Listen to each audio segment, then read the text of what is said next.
Genetically modified crops and GM contamination of traditional food crops has been a subject of controversy for long now.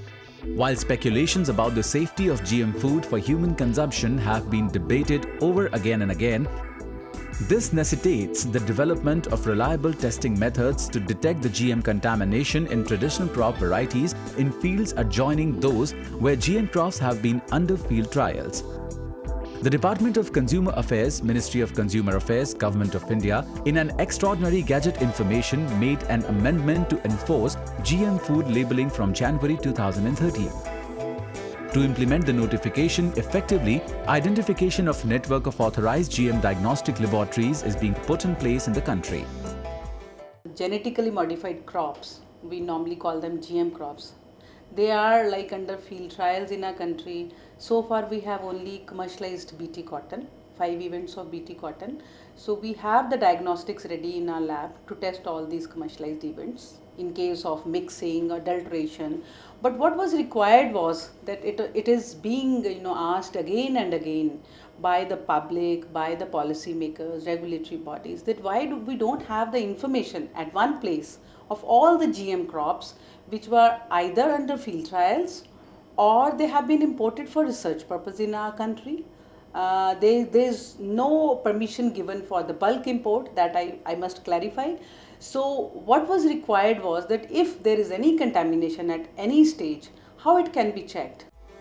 In order to provide a solution to this emergency, researchers from National Bureau of Plant Genetic Resources (NBPGR) New Delhi, under the leadership of Dr. Gurinderjeet Randhawa, principal scientist, and in collaboration with Slovenia's National Institute of Biology, have developed a simple and cost-effective matrix-based approach to detect GM contamination and for screening the presence of authorized and unauthorized GM events in India. This GMO matrix approach is based on the information compiled from IG Morris and other publicly available database for GM events, which have been commercialized or under field trials from 2006 to 2012 or imported for research purposes in India. These included 141 GM events targeting 106 genetic elements, and 10 most frequently present elements in these events have been identified using the software called GMO-Seq to screen for such a diverse range of GM events. What we do, we have a kind of software where we feed the information of all these 144 events, and then we can come out with a strategy.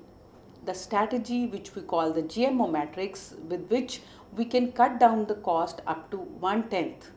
So what happens is, if any sample comes in our lab, so if any sample of cotton or maize or rice comes to our lab, so what we do immediately, checking with this matrix, because we have the information of all the events which are under testing in field trials. I have to correct myself because they are in field trials only, that too for research purposes. So we use the strategy, and then we need to conduct only very few tests.